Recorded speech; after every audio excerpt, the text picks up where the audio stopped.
Hey, welcome back to the Big Red Zone. We are very excited for today's show. We got football, last couple weeks of the NFL season, last week of the fantasy football playoffs. We'll get into that. The Celtics, a little bit of a slow start, so we're going to touch on that, what we think about, Celtics dropping 2 of the first 3. Also, and then we're going to get to our New Year's best and worst of 2020. And I know 2020 wasn't the best, but we'll try to find some of the good moments in there too. All that and more on this week's episode of the Big Red Zone.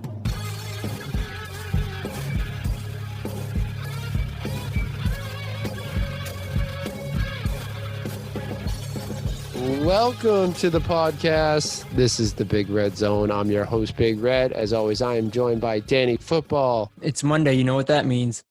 What does that mean? Huge. It's a callback. Oh. That was such a good way to start the episode. I love that. No, Steve, it's a Brodie Lee reference. Oh, okay. See, we're being topical. Paying tribute here. Paying tribute is thank you. Paying tribute.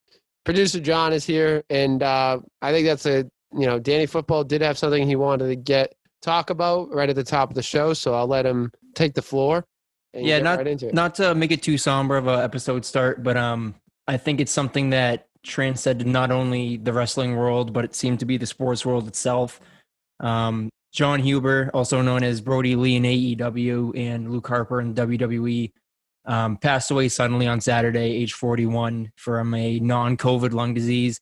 And I think the hardest part about it was seeing the outpouring of not just wrestlers, but people around the wrestling industry. And it's not as if this guy was just known as a great wrestler. It's very apparent that this man was known as a great human being and an even better father. So it was crazy to see just the outpouring of support. ESPN picked it up. So many outlets picked it up. I saw NBC News had it at one point, that not only is a great wrestler gone, but a great human being is gone too soon. And it's just another example of how we need to not take things for granted, because as hard of a year it's been, it's just getting harder and harder.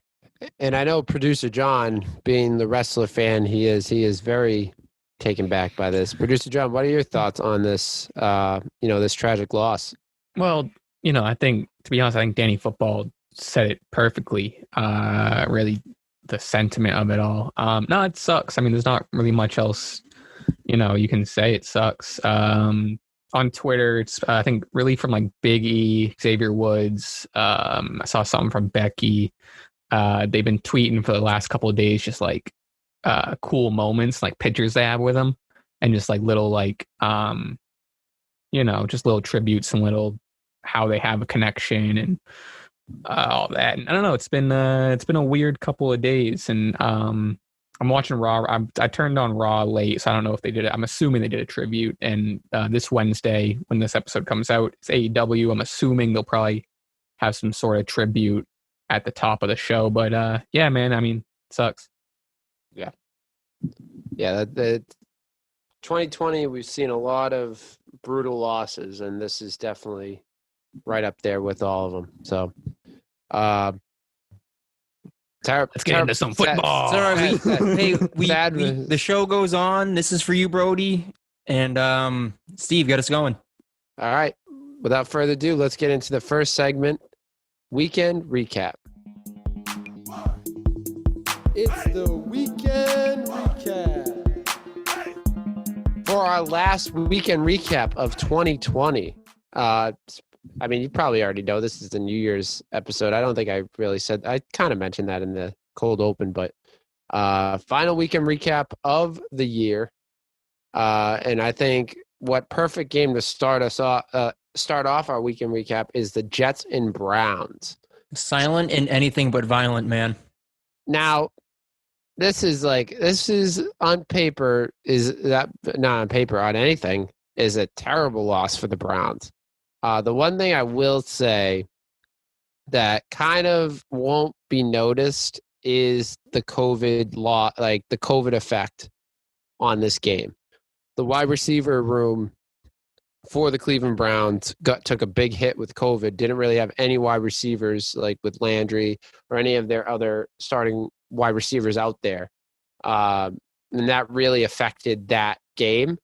With that being said, you still have Nick Chubb, Kareem Hunt, Baker Mayfield, and you can throw you in your tight ends in that conversation with Austin Hooper and Harrison Bryant, the young kid, and David Njoku. So you still had a pretty decent squad on the offensive side. The Jets somehow find a way to win, and I don't really know what to say with this New York Jets team. Like, did they just find out the season was going on? It's like they, out of nowhere, all of a sudden they showed up in the last 3 weeks of the season, and they're starting to rattle off wins. It's typical Jets, man. They can't do anything right, including losing and getting the number one pick. They locked out of the number one pick. Yeah, so they played themselves out of Trevor Lawrence. So it's just Jets being Jets from what I can tell. What really threw me off about this game was Mayfield throwing it 53 times despite not having any of his receivers. If you asked me going in, I would have assumed it was going to be a run-heavy game, and Chubb only had 11 carries for 28 yards. That surprised me as well. I don't understand why they didn't hand off the ball more. And it was, part of that, you got to look at, they start off losing. So you're in the hole at halftime, at least 13-3. You're not out of it yet. I don't think it's time to get out of your game plan, but I still think I understand when you get down, you kind of want to start throwing the ball a little more, but when you got two practice squad all-pros, guys, you should know better to start and you have two old all-pro running backs in there. I don't understand why you're not handing off the ball, or at least putting.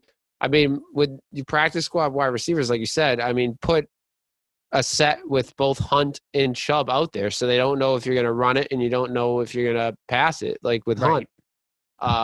Because predominantly, like, Hunt can do both, but really Chubb is mainly a rusher. Right. So I don't understand. Like you said, Chubb only had 11 carries? 11 carries, 28 yards. And a TD. I don't understand why they didn't give him the ball more. And even for that matter, Kareem Hunt the ball more. He only got 4 carries for 11 yards and a touchdown. So a head scratcher there for the game plan for the for Cleveland. And the Jets really messed up their playoff outlook too. Yeah, I saw on I think it was ESPN or SportsCenter that going into that game they had a 90% chance of making the playoffs. After that game, they have a 53% chance of making the playoffs, according to some analytical BS. But that's a tough hit. Looking at them, because I want to take a look at going into the last week. They play the Steelers. That's a huge game. That's a major game for them. Would have been for the division, I think, if they won and the Steelers lost. If they won and the Steelers lost, then they'd have a shot for the division. But now there's no shot. Steelers won the division. They're playing for playoff spot right now, because if you look at it, you got the Ravens, the Browns at both 10-5. You got the Colts at 10-5. So it's because let's see. And the Dolphins are at 10-5. So you got a lot of 10-5 teams right now. And it's all going to come down to that last week. It's getting down to it. And so the Steelers, I don't know if they're going to, try to rest Ben because they're kind of already locked up. Can they improve at all? Seating wise? No, because I think the Chiefs locked up the bye. So yeah. And they're going to have a home game regardless, their first game. They're the 2 seed. I think they're the 2 seed. The Bills, depending on what happens today, if the Bills lose or win tonight against the Pats, they could either lock up the Steelers could pretty much lock up the 2 seed or be tied with the Bills going into the last week with the 2 seed. So it's definitely like they may rest some guys to get guys healthy, like James Conner, and get some of those guys healthy going into week 17. But Cleveland's now in a case where they didn't need it wasn't really a must win. Now it is a must win for them to make the playoffs. And that would be a shame. Man. That would be a shame if they come this far and miss the playoffs. Well, the only thing is they had it was in their hands. They controlled their own destiny. And I mean, it's on you, man. If you can't beat the Jets in a 2-win season, I mean, you really deserve to be there. So they got to show up next week and win or go home. And the Jets, I don't understand their scenario here. I don't understand this. They're going to get a hell of a second round. They're going to get a hell of a second pick. So whoever that is. It's absolutely insane. All I can say is I'm happy for Trevor Lawrence that he doesn't have to play for him. So looking at this, the Browns have the head-to-head tiebreaker against the Colts and can clinch a playoff spot in Week 17 by beating the Steelers. So they win, they're in. They also clinch if the Colts lose via this accommodation, the Titans losing their final game, and the Ravens, Colts, and Dolphins all winning.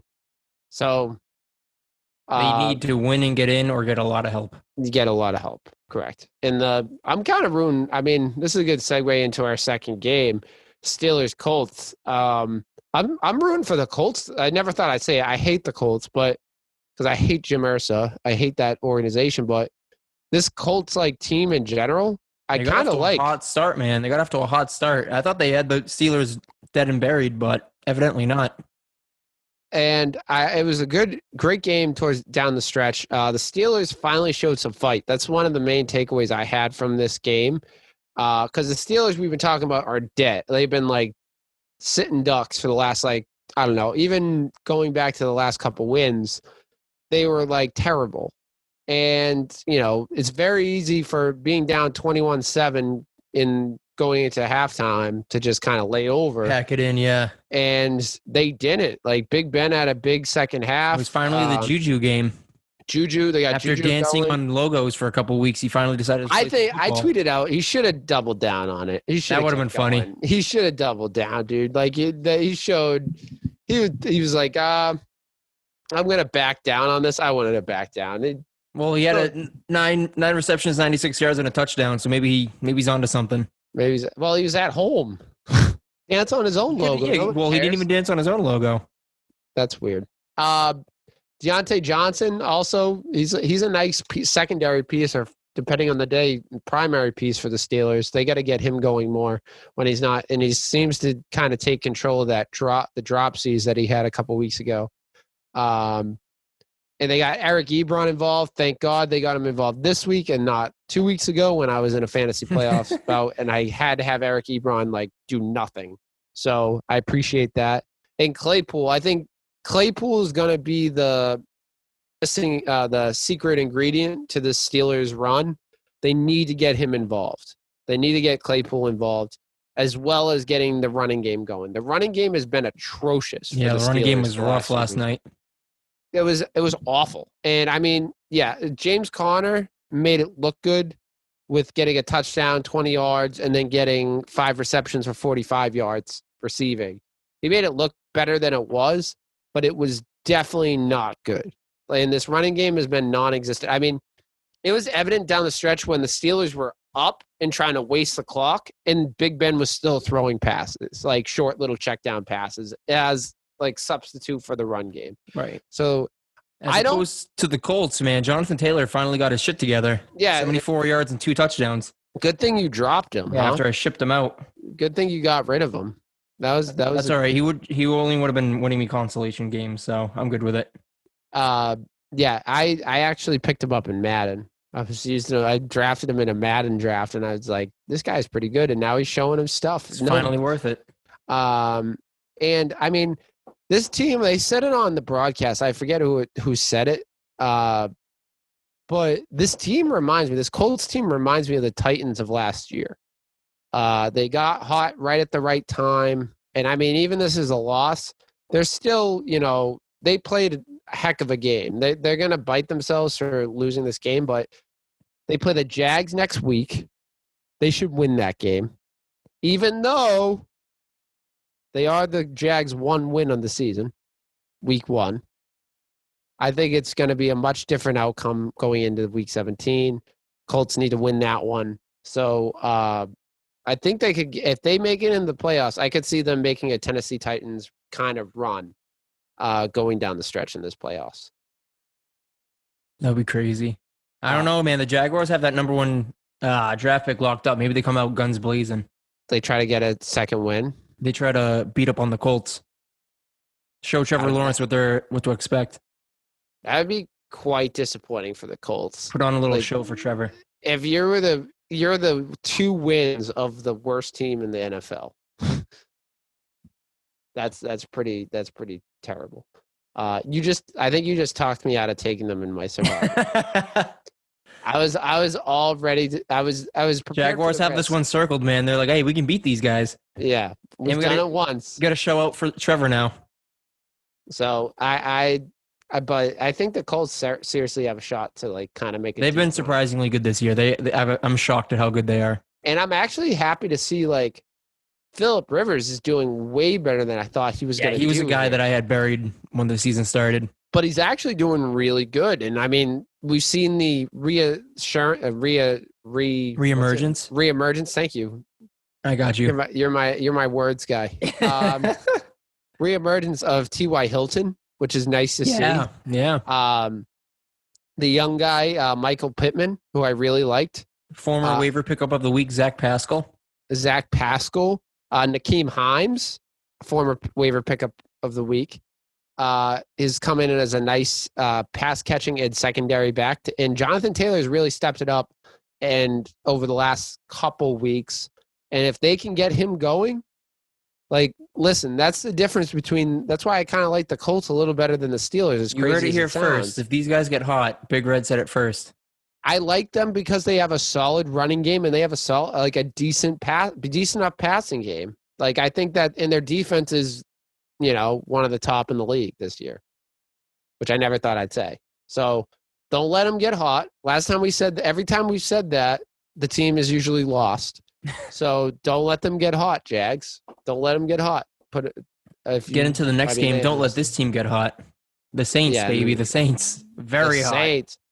Oh, my Lord. I just want to send my personal thanks to Alvin Kamara in the Saints, I guess. But Alvin Kamara for winning me my Dynasty League in a big payday. Alvin Kamara, 6 touchdowns. Let me say that again. Alvin Kamara, 6 touchdowns. Could have had a 7th, too. Could have had a 7th.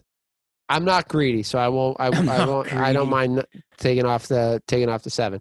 22 carries, man. 155 yards. That is nuts. But the 6 touchdowns is like what does it for me. Huge day for him. This team will always have a shot. Drew Brees didn't have to lift a finger, and they scored 52 points. I mean, Drew Brees did throw 311 yards, but he did throw 2 picks. I'm shocked. Like Taysom Hill gets another rushing touchdown somehow. But I'm amazed by how good this guy is. And I regret not taking him in a lot of my leagues because I picked him last year and he did nothing for me. So I think any team that has a decent running game has a better shot in the playoff. Like I'd rather take I don't know. Would you rather have a solid a better rushing game or a better passing game? Rushing game, especially in the playoffs. Rushing game. Yeah, I feel like defenses play a lot more conservative in the passing game when it comes to playoff football. That if you have a stud running back, you can carve it up. Right, and I feel like I feel like defenses in the playoffs try to prevent like the big boom play as opposed to if you have your guy just punch him in the mouth. And if you have like a really good running game, I mean, we saw it with last year in the playoffs with the Titans, Derrick Henry, and with the depending on the day, it was a different person every day. But the 49ers, true. Jimmy G isn't like this world pro like best quarterback in the league, but he's a good game manager, and they had a different running back get 100 yards every other game. It's a good point. And same thing, like we said, Ryan Tannehill is not, I think he's better than people give him credit for, but when you have Derrick Henry out there, it takes a lot of the pressure off. Yeah, it makes things a lot easier.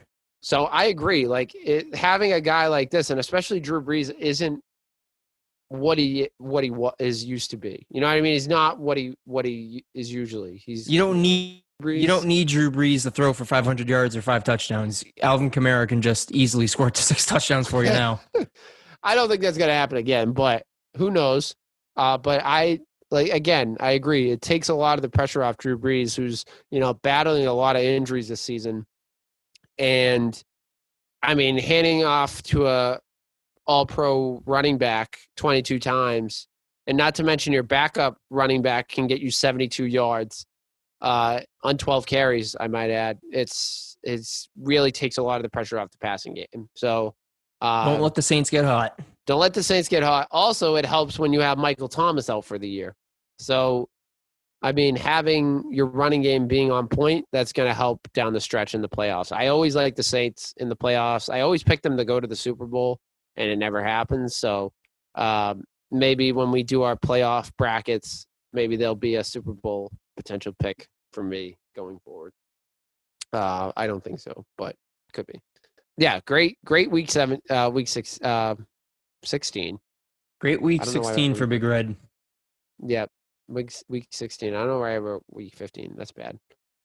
Big Red was a little excited after winning the Super Bowl. And I'm in a Super Bowl match right now that's going to come down to it. Stephon Diggs, which I have a feeling is going to be a big deciding factor in a lot of leagues. I'm winning by a decent amount, but I need Stephon Diggs to take it easy tonight. You already won the division, Diggs and Bills. You already won the division. No need to go crazy. But let's get into our next segment. And this is a big week for us. Final 2020 picks of the week. Picks of the week.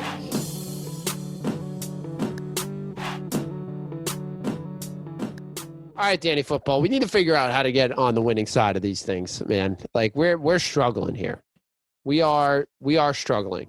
We're still within reach of a tie, so we can still put this together. I mean, this is like a big. Neither of us are finishing above 500. Well, no, we're going through the playoffs. Oh, right. I mean, regular season, I guess. I guess you could say we're the NFC East of picks of the week. Yes, we are. Speaking of which, I think you got an NFC East I got a hot NFC East matchup for my pick of the week. I'm going to go Cowboys over Giants. Big Andy shot. Dalton, playoff quarterback once again. Cowboys win and they're in. They win the division. Andy Dalton gets $1 million in his pocket off an incentive in his contract. This man is dangerous. He's dangerous. playing for $1 million. He's playing for $1 million and the pride of going back to the playoffs. Watch out for Andy Dalton, ladies and gentlemen. Cowboys over Giants. Who wants to be a millionaire? Andy Dalton. Andy Dalton wants to be a millionaire, damn it. All right. I'm going with, this is, I figure going into the last week, it's going to be, I think a head scratcher of a game. I'm going Pats over Jets. Nice. The Jets are getting hot. The Jets are hot right now. I don't think they want to be. They're playing themselves lower and lower in the draft, but the Jets are hot. The Pats are cold. If we lose, dude, that makes our draft position better and the Jets worse. Yeah. So, I mean, it's a win-win for me. If the Pats win, I go back to 500 going into the playoffs. If they lose, we get a good draft pick. Maybe. So, hopefully. Those are our picks of the week. I'm at 5 and 8, and Big Red's at 6 and 7. I want to look at the guest record of the season too. We need to go over that. Hopefully better than ours. Look back. It's probably a little bit better than ours. Well, percentage-wise, we have more right. I think if we had I'm on a losing streak right now. I think that's 2 in a row that I got wrong. I think I lost 3 in a row at one point. I was on a heater. Every time we picked the Pats, they lost. So no, one time we broke the curse. You broke the curse once. Yes, I did. That's right. And then we haven't picked them. It was over the Jets. It was when we barely beat the Jets. Numbers don't lie. Numbers don't lie. We're guaranteed to get this one. All right. Let's do our waiver pickup of the week. Something we're much better at. We are even dead on, baby. We are dead on. Let me give you a dead on, Danny Football. Are you ready? Give me one. Now, either you're done, your playoff. Either most of us, our playoff chances are over. There's usually, and maybe if you're in a 2-week playoff, you're playing in week 17. A guy that you need to pick up, and it's BC alum, A.J. Dillon. Massachusetts own. Pride of Boston College. This guy was a workhorse last year. They used and abused him. Every other play, everything, almost every offensive carry was a rushing attempt up the middle. He's rostered in 3.7% of leagues. Aaron Jones went out with an injury in the game. He ended up Dillon ended up finishing with 21 attempts on 124 yards with 2 touchdowns and a reception for 5 yards. This is a great keeper stash, people. This is a great keeper stash, and I'll tell you why.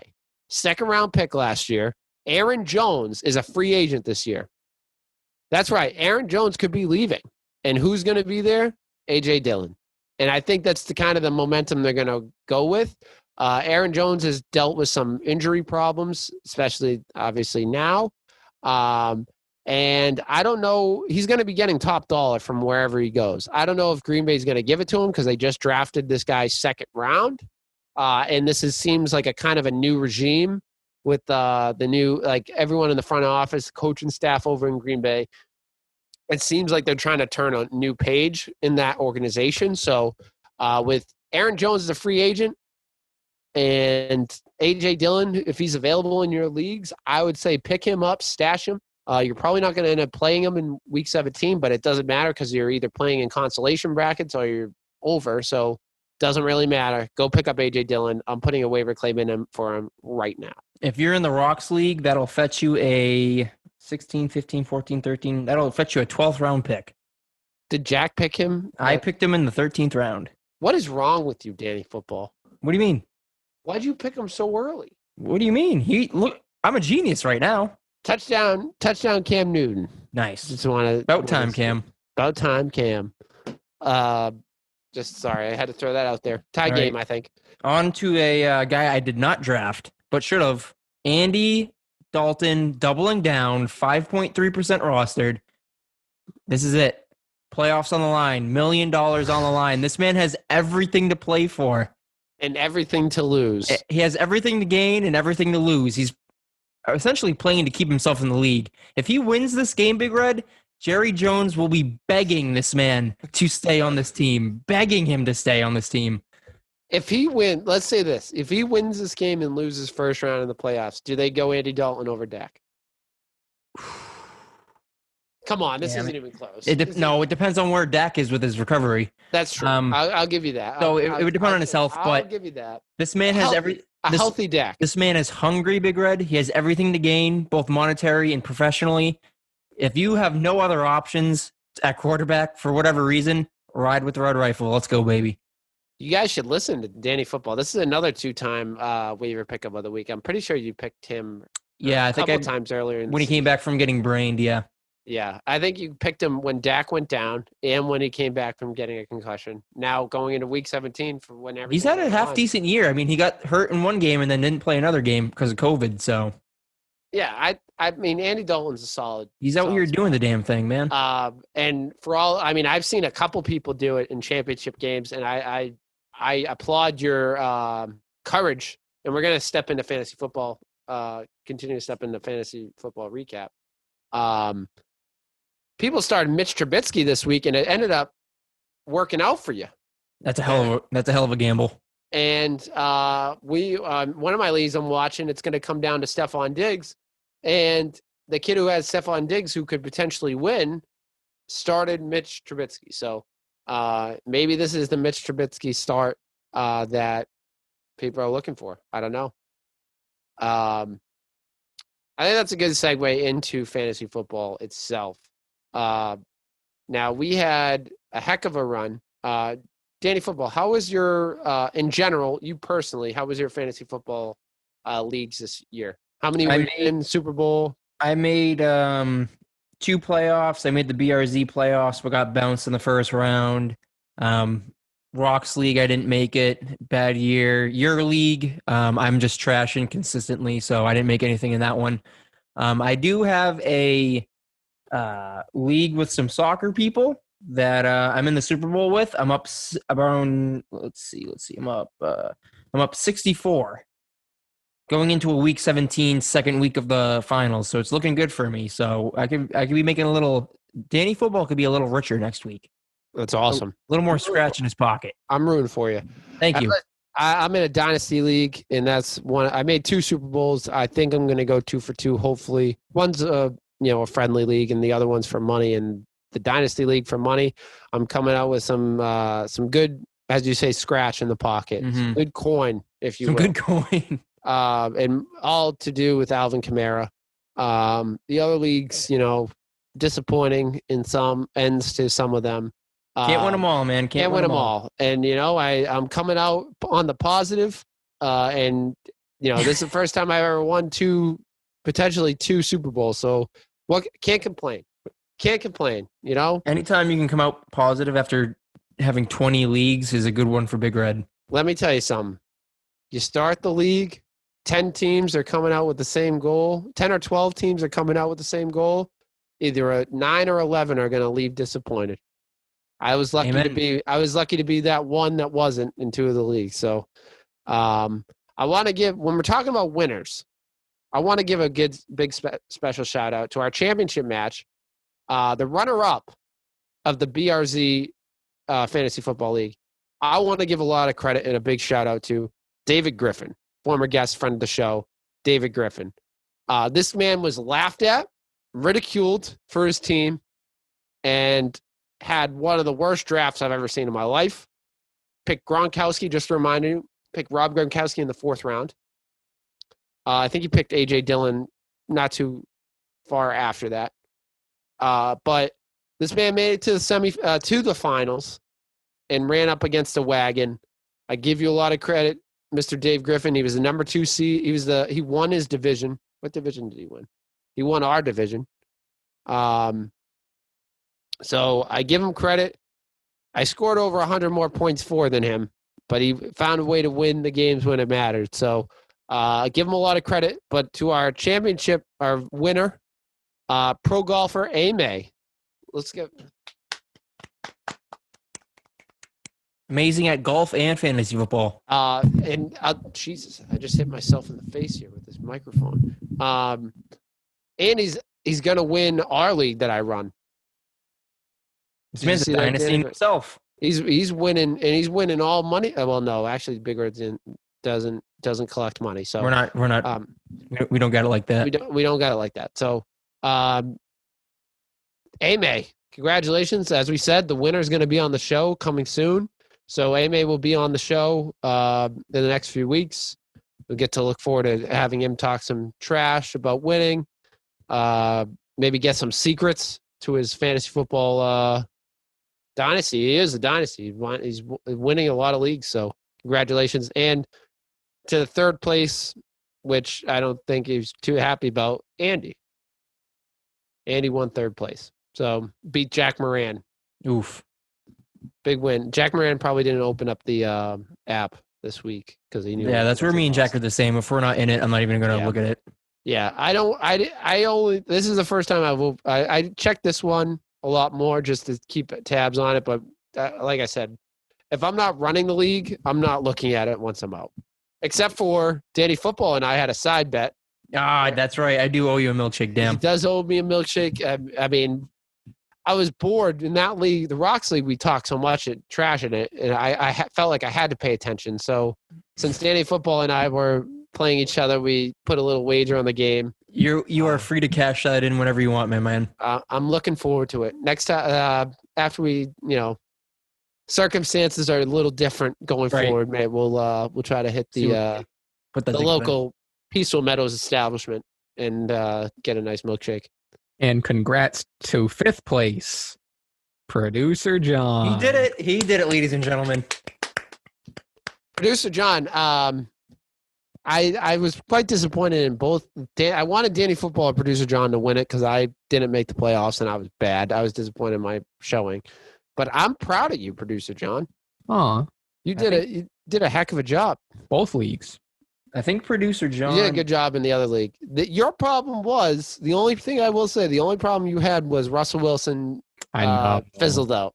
I know. That was your problem. Yeah, I should have stuck. I didn't really have a backup quarterback in the other league, but in the BRZ league, my backup was Aaron Rodgers, and I should have started him weeks ago over Russell Wilson. Yeah, I think I at least would have would have maybe gone one more game if I'd started Aaron Rodgers sooner. Producer John beat me by 0.3 in week 11, and that ended up bouncing me out of the division lead, which would have gotten me a bye.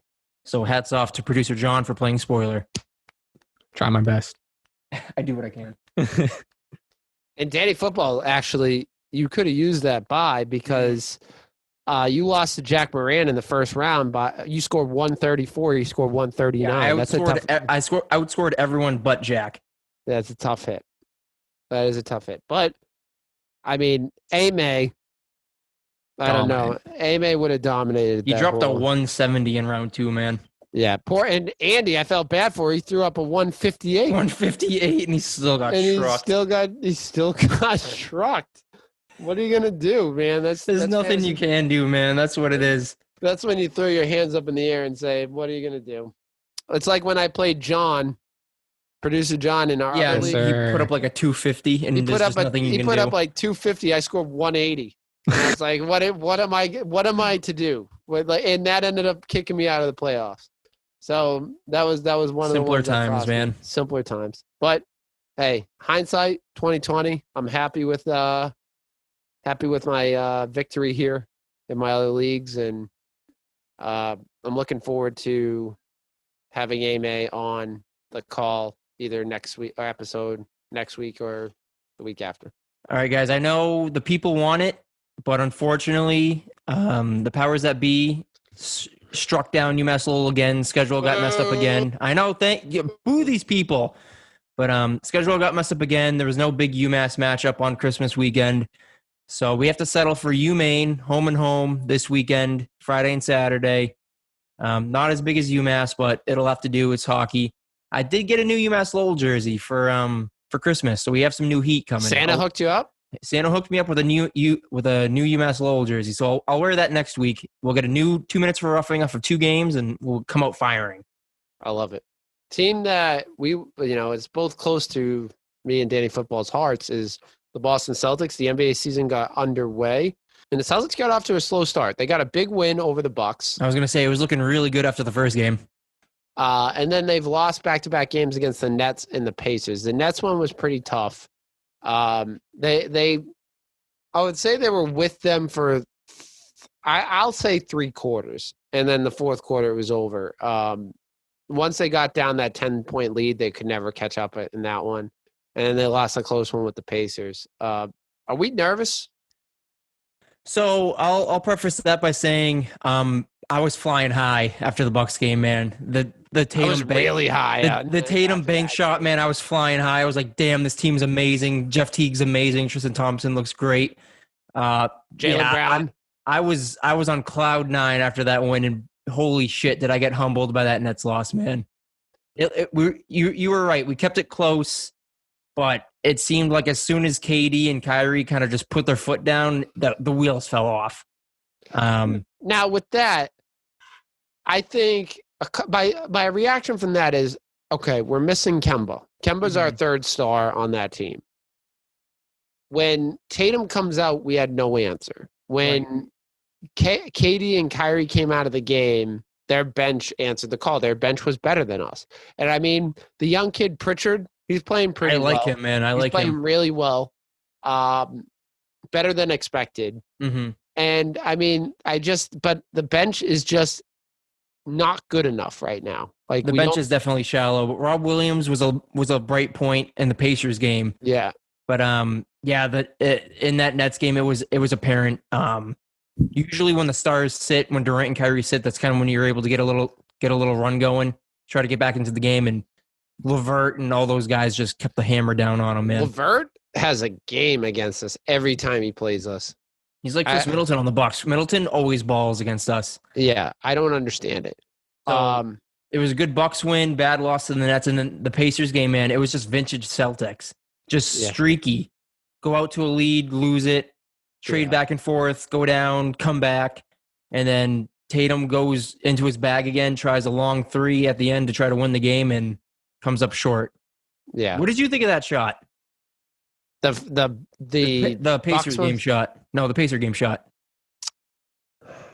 I think it's like you said, it's a typical Jayson Tatum shot, and he does fire. It's his live or die shot, and I'm not Here's sure the why. thing. Yeah, like here's the thing. It's like Jayson Tatum, he makes a lot of those shots, but it's not like I wouldn't say it's a good basketball shot.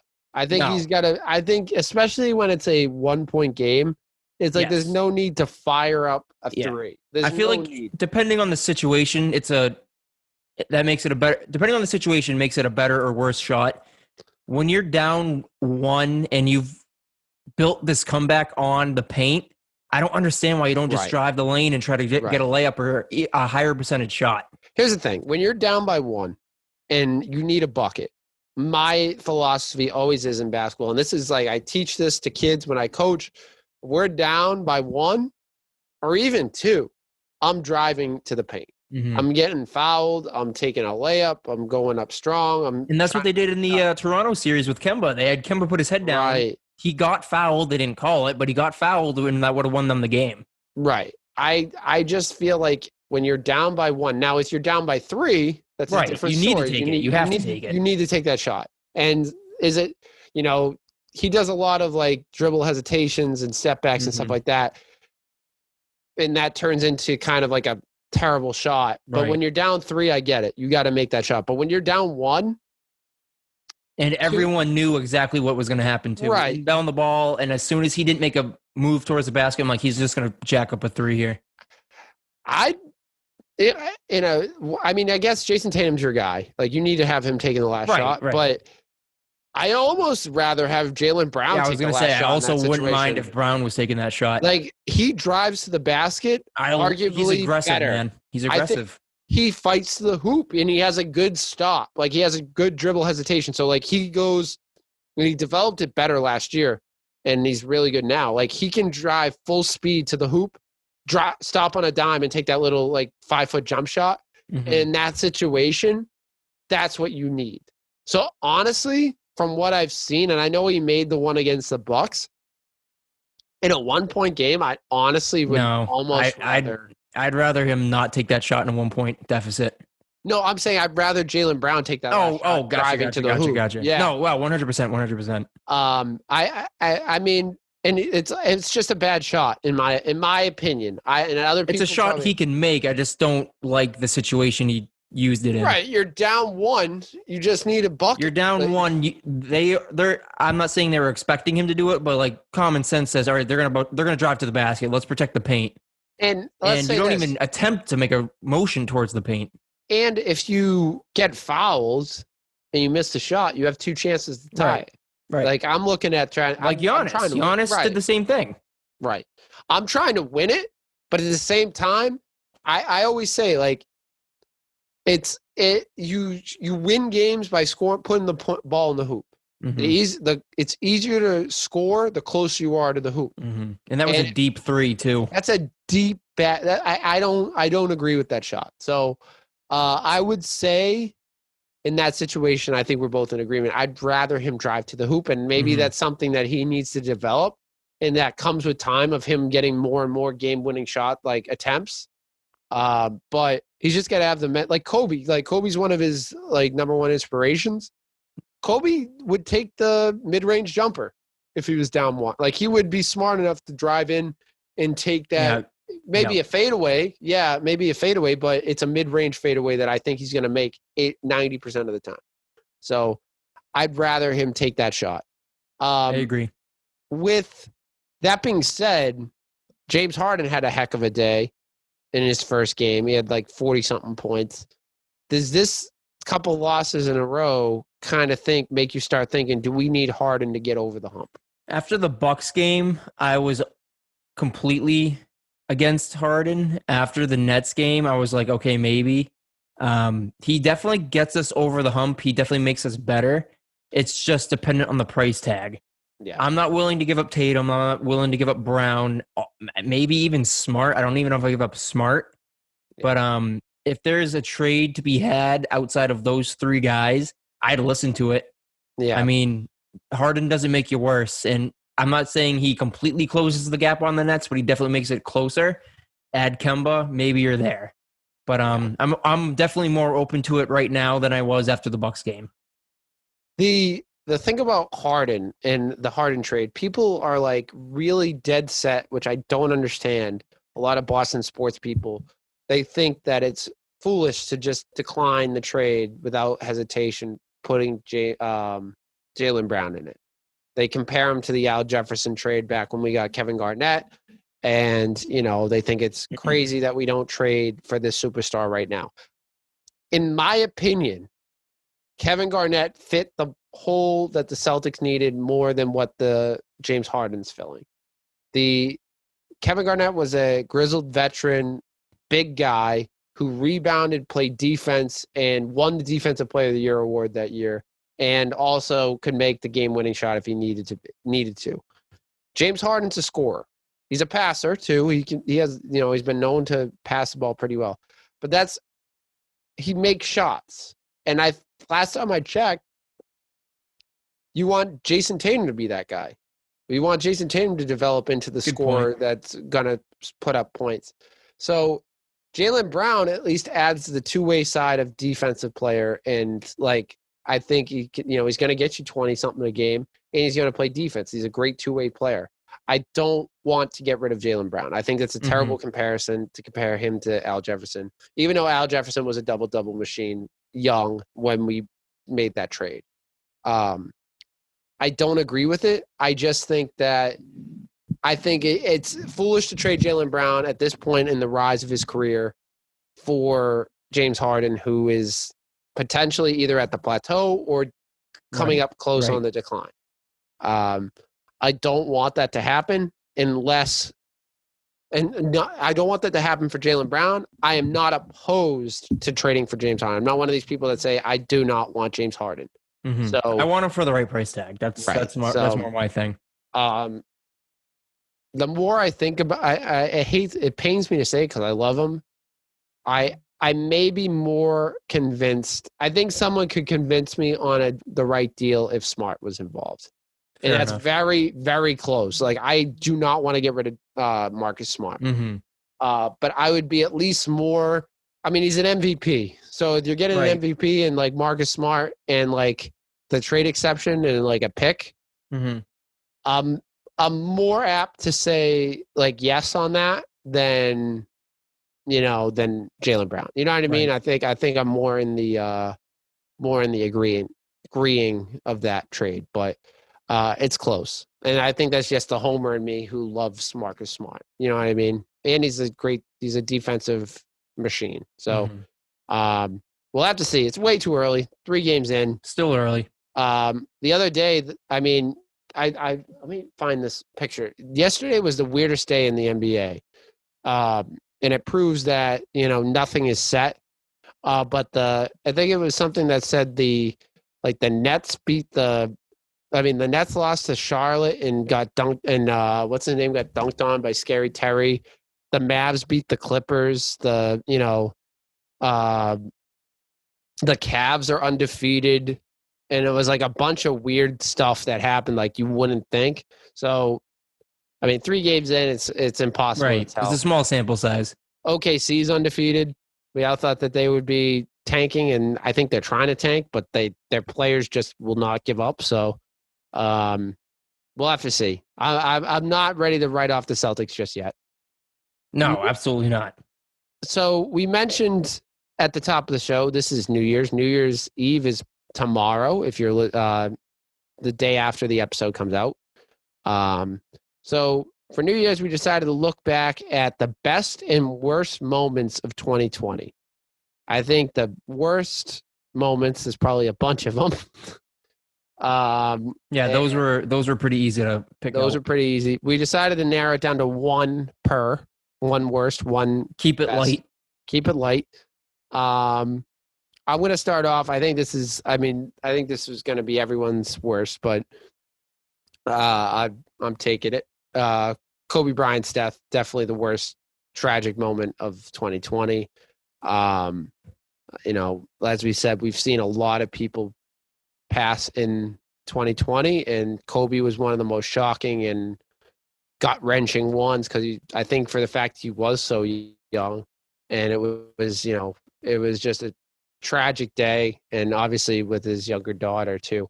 It was definitely a real low of 2020. So that's my worst of 2020. We'll start with the worst. Let's end on a high note. Jeez, this is You going to want be to go a all bad worst? segment. Let's go all worst. Damn. Well, I don't know. Do you want to go? I No, think we go should go all- worst best so you can kind of like pick it up. I think we go all Oh, worst. I don't care. It's I gonna be go all sad either worst. way. Let's go sad. Let's just keep Oh man, let's just double go down full on it. sad. double down on it. All right, then I'm gonna go the passing of Tommy Heisen, man. That one was tough. Kobe was tough because, like you said, the suddenness, the tragic circumstances. Tommy's hit for a different reason. I know I can speak for at least the three of us and a good chunk of people listening. We all grew up listening to Tommy. We didn't know Tommy the player. We didn't know Tommy the coach. We knew Tommy as the voice of the Celtics. Every time we toss on a Celtics game, it's Tommy yelling at the refs. Yeah. And it was tough seeing that he had passed. You know, we hadn't really heard anything about his health, so it was sudden in a sense that you know, the season ends, quick turnaround, season's about to begin, and then we lose. Honestly, Mr. Celtics, and it was a hard loss, and I do miss Tommy on the games. Yeah, that was definitely a tough one. It wasn't surprising, but it was also a shock because we didn't really hear anything negative about his health. Also, when we're saying old Celtics have passed away on Christmas, We lost Casey Jones. R.I.P. to Casey Jones. I know those two are former teammates. They're probably playing ball up there right now. So, but yeah, definitely a tough hit with Tommy being gone. And I mean, we kind of can't say we didn't see it coming over the last few years because obviously Tommy's kind of taken a step back with Scal doing more games and he hasn't been But doing it still doesn't feel real listening to NBC Boston and only hearing Mike. Yeah, it's definitely definitely strange. So, all right, let's get to the last depressing one of the worst of 2020. This just turned into the BRZ in memoriam segment. Honestly. Yeah, I know. We should have just done the full memoriam for 2020. Again, I want to preface that we all chose different ones, and these aren't in any sort of ranking or whatever. So it's not like we're putting them in any sort of order. Well, that's obvious. Just figured I'd state it. Brodie Lee is on mine. Super recent. Obviously, we're all listing deaths as the worst one. The segment turned out way sadder than I think we intended it to. But R.I.P. Brodie Lee. Keeping their memories alive, man. That's the way I look at it. Celebrating their life. Alive. That's right. Now let's get happier. Let's turn this around. Let's get positive. As I said, I'm a positive person. The positivity sandwich here. Let's turn it around. Stacking some good stuff on this. Let's go. Producer John, let's turn it around and just go right back. I put Rated R superstar Edge's return at the Royal Rumble last January, a couple months before the pandemic. I rewatched the video yesterday. Early 2020. One of the craziest pops I've ever heard in my life. Just when his I think it's because his music is so good too. I watched that live and I popped for that live, man. It's so good. That was an emotional return too.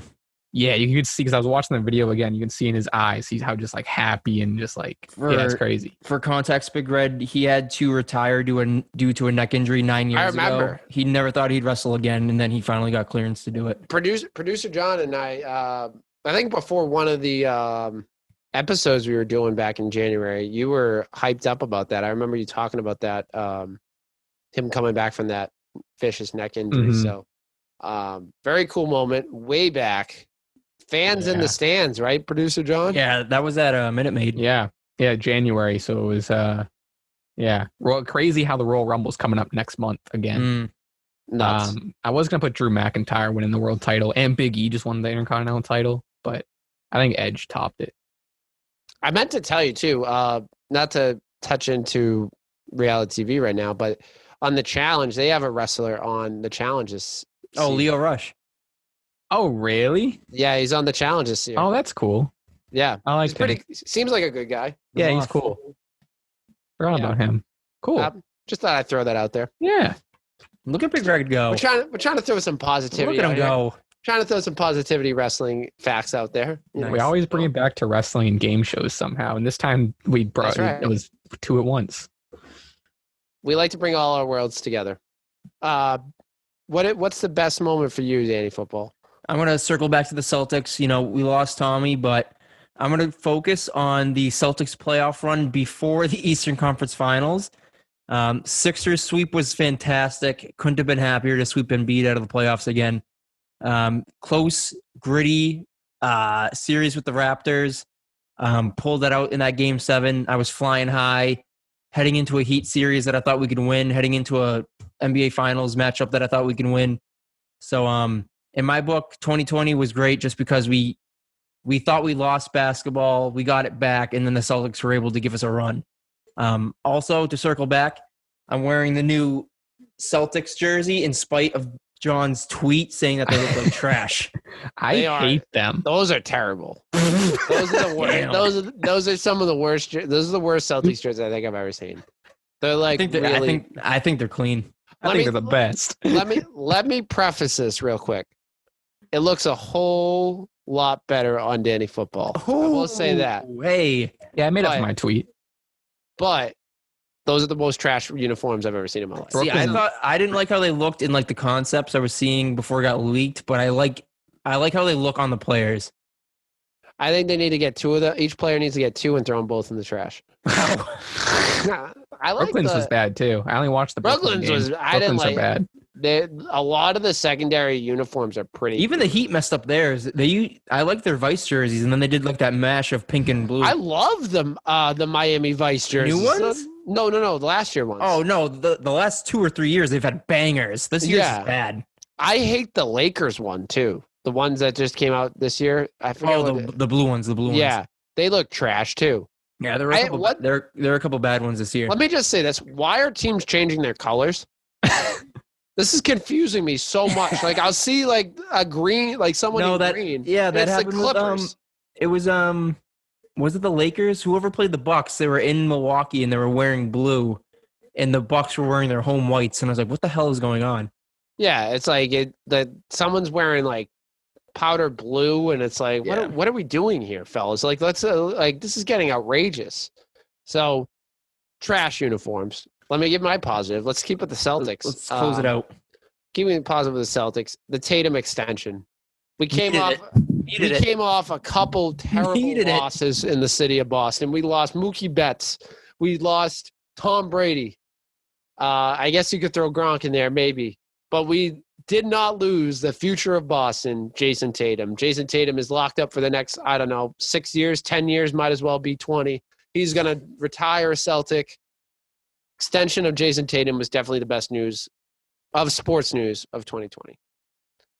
And that is our best and worst of look back of 2020. Hopefully we have a lot more bests for 2021 going forward. And I'm excited to get into the next year. I just was reading your title ideas, John. Those are some nice titles. We're gonna get into our last segment of the night, People's Topic. It's the People's Topic, baby! People's Topic.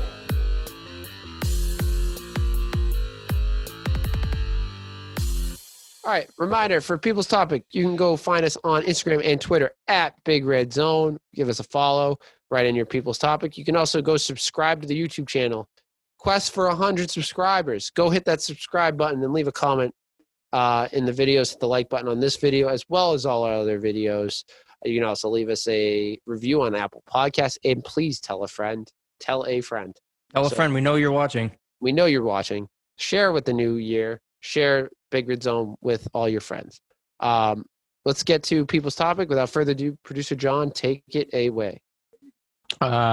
Big People's Topic this week. I'm excited. So we're going to give it the time it deserves. Exactly. We're going to start with the first one from Mrs. Big Red. Thoughts on the missus. The missus. It's in the missus. Better behave yourself here, Big Red. She gave me a Thero gun for Christmas. I appreciate it. Thank you. She gave you a gun for Christmas? It's a. Jeez. I have it right here. Imagine if you just pulled out a gun. That would have been nuts. That would have been good. See? It's a nice Whoa. little massage here. Big Red can massage as he's doing the podcast. That's crazy. Why do you have that right here? I told you, I keep it on deck. Deck. Never know when you're going to need it. Thoughts on Edelman continuing another year in the NFL, and if so, with the Pats? I mean, I'd like it to see him keep playing. I'd like him to see playing with the Pats. It was kind of a punt season for him this year. I'd like to see him play with an actual quarterback next year. So yeah, I think he's going to play. I think he's going to play another year with the Patriots, hopefully. And if he doesn't, it'll be sad. But I don't think it's going to be that as big of a loss as Tom leaving. I don't know, dude. Like I mean, not as big as Tom, but just the continued piled on of we lose Tom and then we lose Edelman. That'd be pretty tough. Yeah, I think the I'd like to see him keep him as just a steady receiver hand for whoever comes in next season. Yeah, I think it's more of like the mental side of like losing one of the great Patriots and like the face of your. I would say he's one of the faces of your franchise right now. So, but playing wise, I think he's really banged up. So, like I said, it's not as big of a loss as losing Tom, who's like that really crippled your season. But still a huge loss for the Patriots if he chooses to go elsewhere. Yeah, I honestly don't. That would really force Bill to find a wide receiver at that point. I don't think he's gonna leave if he doesn't retire. I think he's staying with the Patriots. From @CheddahBob7, I like this one. What's your take on the internet? I think it's a beautiful and yet very dark place. It's a really way we put it. Really good answer. It's cool. Thanks, Dan. Nice. No. I think it's very useful, but very dangerous. With great power comes great responsibility. Yeah, toxic. Except for our community. Right, except if you're following Big Red Zone on Twitter, Instagram, or YouTube, then it's a fantastic community. Very positive. Unless you're the Leonard Fournette guy. Yeah, and then screw you. @Dennis Bagels on Instagram. When will the Celtics win a title again? Because this year, not in the next 3 years. Shit. All right, take it easy, Dennis Bagels. All right, you just got added onto the Leonard Fournette community. Oof. So he's assuming they're not winning it for another 3 years? Yeah. Oh my God. All right, and then in 4 years. There we go. In the next 2 years, they win a championship. I won't put it past them to do it this year, man. Next 2 years. I believe in this goddamn team, guys. Within the next 2 years. They could win it this year and next year. @TheAndyman11, picks for NFL MVP. And then his follow-up is everyone aboard the Josh Allen train? Ooh. I'm aboard the Josh Allen train, just not for MVP. I think next week, because next week's the end of the regular season, we're going to do the full-out awards for everyone. So I don't know if we want to give that, but I've been pretty clear who I think my MVP is. I called it before the season, and I'm sticking with it with the AR-12. So do we want to say? I just said it. I think it's Aaron Rodgers, but I was the Kyler Murray guy. That fell apart after a couple of weeks. I do want to throw my man AJ a bone here. I think it's just going to come down to Rodgers. Maybe Wilson, Mahomes will be in the conversation. Allen definitely has a case. I just don't know if he has enough. But a lot of studs are up for it. So we'll see how it shakes out. Still a week to play. We'll see what happens. @Ellie Roberts on Instagram, what's your go-to favorite hot dog toppings and why? Oof. Oh. Keeping with the hot dog theme. So there's a hot dog place in Worcester called Coney Island's Hot Dogs. Yeah. And you ask for the works there, man. And the works. It is the best hot dog you'll ever have in your friggin' life. I swear to God. I love it there. Well, not kind of different, but one of my favorite shows is The Office. And one of the many favorite lines from that is when Michael gets it's pretzel day. Oh my God. He gets up to the top and they say all the toppings and he's like, can I get all? And the guy goes, the works. And he says, the works. Let's do the work. He gets so excited about the work. Sorry. I love Michael Scott. Shout out Michael Scott. Shout out fan of the show. Allen and Worcester. Get the works, guys. He's a fan of the show. Get the works from Cody Island. Man, I'm not a big topping guy on hot dogs. I go You're a ketchup. straight hot dog guy? I Oh. go ketchup, but like it's not really fun. That's not like a fun, like exciting topping. It's a topping, nonetheless. I was worried just eating a dry hot dog. I've been known to eat a couple dry hot dogs, but That's all right. You I got like prepared for the I hot like dog the- eating contest, so. the buttered toasted buns. That's All right. that's I love those. Your But favorite yeah, topping should be water. You got to dunk them in the water and just throw them down. Oh my God. we still need to do that hot dog eating contest. I know we talked about many We still need to get ago. Joey Chestnut on the pod. Yeah, we need That'd to be message him. nuts. If Joey Chestnut comes on, I may retire after that episode. Not last this week, second to last Ooh. at Joseph_Celia. What? Besides Boston, which NBA team would you be happy to see win it all this year? I'll tell you one team I wouldn't is the Lakers. Amen, brother. One team I'd be happy to see win. You have one yet? I have one. You have one? Go. You Yeah, go first when I'm they're sorry. not going to win it, but my second team is the Detroit Pistons. I like that. The Pistons. I like that team. I'd like to see them win another one. They're not going to do it this year, but hopefully in the near future, after the Celtics window, they can win one. I like Blake Griffin. I just Yeah. I like the history, man. I like the old bad boys, and I like that 04 team. That was just a fucking house with Rip Hamilton, man. Yeah, I do. We've talked about it on the show. You're a big. I love that Pistons team. I'm between two, but I'll go with one. I like just because I like the Joker. I want to see the Nuggets win. I think Ooh, they that's a have good one. I like think- that. I think the Nuggets. I was between the Mavs and the Nuggets. I like both those teams because I like Luca. But I think Joker is kind of underrated, which is crazy. And to Jamal say. Murray. And Jamal Murray and Gary Harris. Like that team in general is pretty underrated. And also Michael Porter Jr. Like I think he's coming into his own potential most improved player. I know we Already didn't have a mention Western Conference Finals under their belt too. right. And I think they're battle tested being down 3-1 three times. Twice, So, Jesus. Oh yeah, 3 times, right? three right, right. times. They Came didn't- back from it twice. came back from it twice, but and they lost to the champion. So Right. I think that team is definitely underrated. I think they could win a championship. I like that one. So I hope if the Celtics can't win, I'd like to see them. I like it too. I like the Pistons one too. Last question from our friends to the south, the slightly south. Which, from at small state the takes, boys themselves. The aka the boys. Small State Big Takes podcast. The boys to the south. The boys to Um, the south. Which, quote, dead, unquote, celebrity has the highest likelihood of actually being alive? Oh, okay. Who faked their deaths? I mean, the answer is Tupac. I was gonna say Tupac's the popular answer. Dead celebrity that you think is alive. I'm gonna go Amelia Earhart. I think she's out there somewhere. Whoa. She's flying around somewhere. She's She's fine. still flying. She didn't run out of gas. No, she landed and lived somewhere, dude. She's still out there flying around. She hasn't pulled over and asked for some directions, dude. No, she got lost on purpose. Into the void. That's a tough one. I mean, I'll I'm go gonna JFK. Oh my God, Jesus Christ. You're an animal. God damn. You are a madman. I'm gonna go with the king, Elvis Presley. Ooh. I think he's Okay. around some. They were always seeing. What's the famous picture? Him and Nixon. Did you see that picture? Him and President Nixon or something? Was it Nixon? I have no Elvis idea. Presley?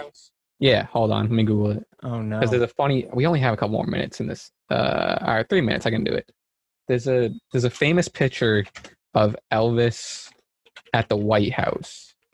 I think I don't want to get the president wrong, so I won't look like an idiot. Yeah, Richard Nixon. And the rumor is, or the story is, he went to the White House like during Christmas, and Elvis gave Ronald Reagan a gift, and he gave him like a handgun, and so Elvis just had a handgun in the White House. No one checked him, so Elvis brought a gun into the White House. Damn. All right, thanks for tuning in, guys. We'll catch you. Oh my God. I feel like you just made that I whole story swear up. to God. I don't believe. Shook me to my core on that one. Elvis Presley, Could have Alright, shot the president if you wanted to. Richard Nixon gun. All right. I don't want to get on the same watch list as John for his Google searches. He gifted him a Colt 45. Oh my God. And he just like, to Nixon. no, to, Elvis gave it to Nixon. Oh, And so that means that no one patted Elvis down before he went into the White House. who's checking Elvis, man? He's the king. he's the Yeah. king. Do whatever he wants. So small state, big takes. We had Elvis, Amelia Earhart, and who was the other one? JFK. JFK. Jeez. I think he All right. ducked. Oh my God. You are a wild man. Almighty. That's nuts.